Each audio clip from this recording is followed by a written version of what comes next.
As you all know, August 29th marked the 10th anniversary of Saints Row, and to celebrate the occasion, Volition dedicated an entire week to stream never-before-seen content for the franchise. In total, over 8 hours of gameplay and footage was streamed, so today I thought I'd go through the trouble to put together the best moments and info that was revealed in case you may have missed anything and don't feel like watching through the entire videos. Let's begin, shall we? For day 1 stream, Volition rightfully began by showing off unfinished but interesting builds of Saints Row 1. The first that was shown had missing characters in the cutscenes in an unpolished city, but it did have a cut feature where you could name your character. Obviously this was something that didn't and probably couldn't make it into the final game. After that, they played a video of a 2004 PlayStation 2 build of Saints Row. I know, I couldn't believe it either. This is back when the game was originally called Bling Bling and the Saints were still wearing green. Mitch Cronin also mentioned during the stream that a concept game of Saints Row was built inside the Punisher. It's probably something we'll never get to see, but it'd be interesting to learn more about it. Later, another build of Saints Row 1 was played. The only difference this time was a menu screen that looked similar to the game's cover and an alternate tutorial level where you have to drive to the Saints Church. Moving on, day 2 stream began with gameplay of Saints Row 2 the Alex Mejia edition. What made this build so special is a cutscene where the boss is replaced with Johnny Gat. This was used for a 2-second clip inside Saints Row 4 during the Back by Popular Demand mission. Next, a video was played of a glitch during Saints Row 2's development that made a regular couch into a homie. From this simple bug, Couchy would become the direct inspiration for becoming a toilet in Saints Row 3.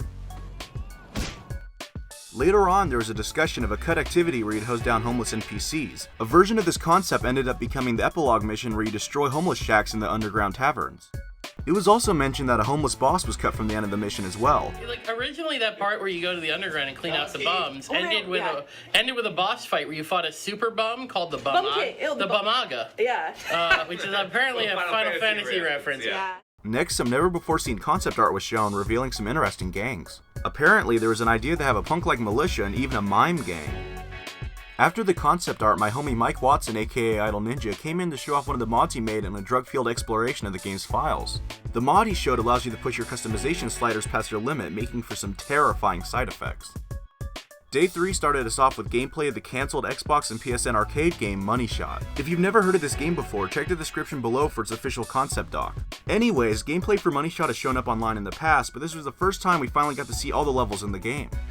If you're any bit familiar with Money Shot, then you most likely know that Dex is one of the main Hitman targets. Volition has stated that Dex's death in the game is not canon since it was never released, but I like to think it is. Heck, it wouldn't matter anyway since the Earth explodes in Saints Row 4. Being exposed for the first time, the last mission in the game simply has you taking out a target on a stag hoverbike. After Money Shot, some footage was shown of the cut sensor bar from Saints Row 3. If Volition didn't run into so many problems programming the sensor bar, it would have replaced the pixel effect. And now for one of the most anticipated parts of the stream, gameplay of the 2009 build of Saints Row 3. Unfortunately, the build wasn't running at full capacity, so most of the gameplay was spent in slew mode exploring the beta version of Steelport. However, we did learn the 2009 build was made mostly to test how far Volition could push their graphics without affecting the game's FPS. You can see there was plans of a higher ped density and building details, but it proved to be too much for the Xbox to handle. The 2009 build also had a running day and night cycle, but it was explained by Alex that it was removed from the 3rd so you could see water reflections on the ground. We also now know this guy on the Joe Cola cutout is actually the original concept art for the boss. Wow.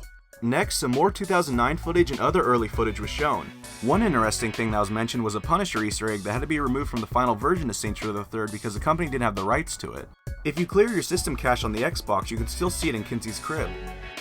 Towards the end of the stream, the last thing that was shown was a demo build of Saints Row 3 used at E3 2011. One interesting note you may want to keep in mind for the later part of this video is a drop option that shows an evil Gat. This will make more sense in a bit. Day 4 started with a bang, revealing the cancelled Enter the Dominatrix DLC for Saints Row 3. It's kind of funny to note that the DLC's original name was Saints Row 3.5. Anyways, it's fascinating to see what the original superpowers look like. Instead of running up walls, you would grab onto the side for a second before jumping up again. Telekinesis was very overpowered, allowing you to rapidly throw and grab an object. In fact, it appeared to still be that way in the Meet the President trailer for Saints Row 4. One other thing to note is that the Warden was not yet finished and they used a regular brute as its temp appearance. Next, the opening mission to the DLC was shown. It's basically the Pierce Goes to Washington mission except with a few tweaks. After completing the mission, an unreleased trailer for the DLC was shown. There appeared to be a few variations in costumes and graphics compared to Saints Row 4, but the biggest and what I consider the greatest thing they showed was the boss killing Matt Miller. I would have freaking loved to have seen that. Afterwards, a Saints Row 3.5 presentation video was shown, just some early concepts shown to THQ at the time. I really wish that alien minigun stayed though. Also, instead of having a freeze ability, it would have actually been a weapon.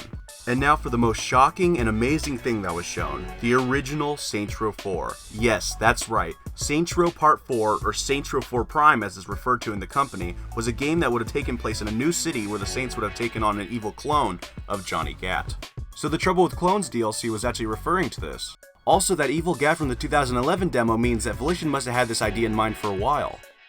You wouldn't have had superpowers, but the parkour mechanics from the 2009 build of Saints Row 3 would have been incorporated, and it would have also had a cover system. There also appeared to be some type of crew selection, with each homie having the ability to level up. From everything shown, this game sounded like it could have been incredible. It was explained though that THQ needed a quick cash grab before going under, and this game wouldn't have come out until after the Xbox One and PS4's release. And so, that is why Enter the Dominatrix became our Saints Row 4.